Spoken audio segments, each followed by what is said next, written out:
उत्तर प्रदेश भौतिक विभाजन इस टॉपिक में चलेगा। फिजिकल डिवीजन भौतिक स्वरूप, फिजिकल नेचर। स्थिति उत्तर भारत या उत्तर मध्य भारत। क्षेत्रफल 2,40,928 वर्ग किलोमीटर, भारत का 7.33% है। सीमाएं 8 राज्य प्लस 1 एक केंद्र शासित प्रदेश, जिसमें उत्तराखंड, हिमाचल प्रदेश, हरियाणा, दिल्ली, राजस्थान, मध्य प्रदेश, छत्तीसगढ़, झारखंड, बिहार पर स्थित है। 23 डिग्री 52 मिनट उत्तरी अक्षांश से 30 डिग्री 24 मिनट उत्तरी अक्षांश तक, 77 डिग्री 5 मिनट पूर्वी देशांतर से 84 डिग्री 38 पूर्वी देशांतर तक है। इसकी जलवायु उष्णकटिबंधीय मानसूनी जलवायु है। भौगोलिक संरचना। भौगोलिक दृष्टि से उत्तर प्रदेश भारत के प्राचीनतम गोंडवाना महाद्वीप का एक हिस्सा है। प्रदेश का दक्षिणी पठार भाग कैम्ब्रियन युग में विंध्य क्रम की शैली में निर्मित है। विंध्य क्रम इस शैली में चूना पत्थर, बलुआ पत्थर, डोलोमाइट आदि पाई जाती है। इन शैलों में जीवाश्म अवशेषों का अभाव होता है। उत्तर में शिवालिक श्रेणियों और दक्षिण में विंध्य श्रेणियों के मध्य में गंगा यमुना का मैदान है, जो कि प्लीस्टोसीन युग से अब तक अवसादों के निष्पक्ष के परिणाम स्वरूप बना है। उत्तर प्रदेश का भौगोलिक विभाजन, फिजिकल डिवीजन, किसी क्षेत्र में पाई जाने वाले भौगोलिक आकृतियों जैसे पर्वत, पठार, मैदान आदि के आधार पर विभाजित करना भौगोलिक विभाजन कहलाता है। उत्तराखंड राज्य के गठन के फलस्वरूप उत्तर का पूर्ववर्ती भाग उत्तराखंड में चले जाने के बाद उत्तर प्रदेश में 3 भौतिक क्षेत्र रह गए हैं। उत्तर में भाबर एवं तराई क्षेत्र, मैदानी क्षेत्र, दक्षिण में पठारी क्षेत्र। उत्तर में भाबर एवं तराई क्षेत्र, पश्चिम में सहारनपुर से पूर्व में कुशीनगर तक पाई जाने वाले एक पतली सी पट्टी भाबर एवं तराई क्षेत्र कही जाती है। भाबर क्षेत्र उत्तर में है, जबकि तराई उससे ठीक सटे दक्षिण में है।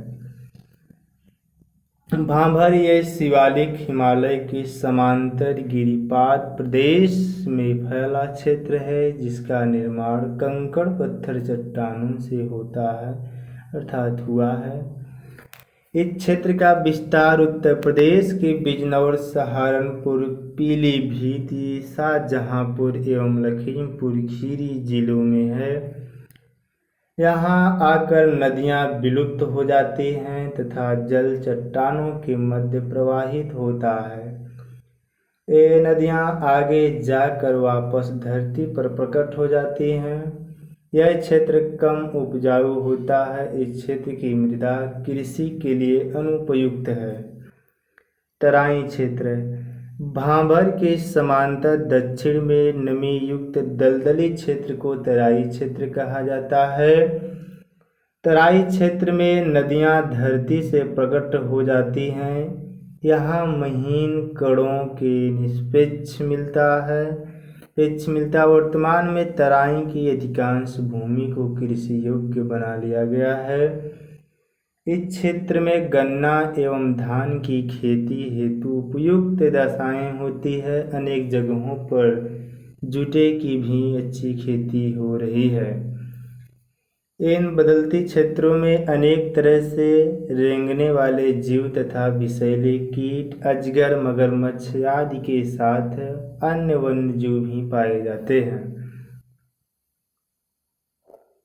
मैदानी क्षेत्र गंगा का मैदान भाबर एवं तराई क्षेत्र तथा दक्षिण के पठारी क्षेत्र के बीच अवस्थित यह एक विस्तृत सामान्यतः समतल एवं उपजाऊ मैदानी भाग है। इसे गंगा यमुना का दोआब भी कहा जाता है। यह क्षेत्र गंगा यमुना एवं उनकी सहायक नदियों द्वारा बहा कर लाए गए कांप कीचड़ एवं बालू के निपेक्ष से बड़ा है। निपेक्षों की संरचना के आधार पर इस मैदान को दो उप विभागों में बांटा जाता है, खादर क्षेत्र और दूसरा बांगर क्षेत्र। खादर क्षेत्र नदी के पास वाला क्षेत्र जहाँ पर बाढ़ आती रहती है, खादर क्षेत्र कहलाता है। लगभग हर वर्ष बाढ़ आने के कारण यहाँ की मृदा का नवीकरण होता रहता है। इसी कारण ये प्रदेश उपजाऊ बना रहता है। इसका निर्माण नई जलोढ़ मृदा से हुआ है। इसकी ऊंचाई बांगर प्रदेश से कम होती है। बांगर क्षेत्र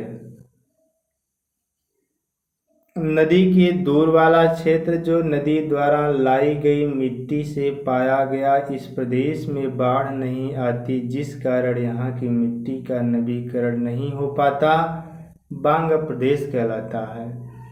यह प्रदेश मैदान की ऊंचाई वाले क्षेत्र होते हैं। इस प्रदेश में पुरानी जलोढ़ मृदा पाई जाती है। दक्षिण में पठारी क्षेत्र। यह पठारी क्षेत्र मध्य के मैदानी क्षेत्र के ठीक दक्षिण में स्थित है। इसे बुंदेलखंड का पठार भी कहते हैं। यह प्रायद्वीपीय भारत का उत्तरी विस्तार है।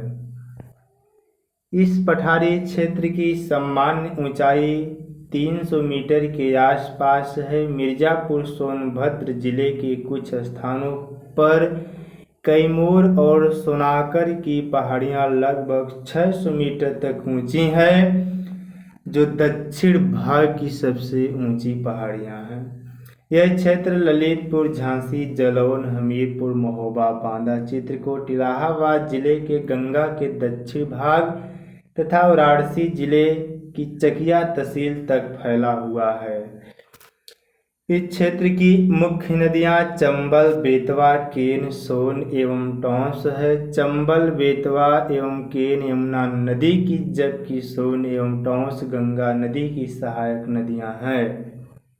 यह कम वर्षा का क्षेत्र है। यहाँ इसके ज़्यादा भाग में लाल मिट्टी पाई जाती है, जो कृषि हेतु कम उपजाऊ है।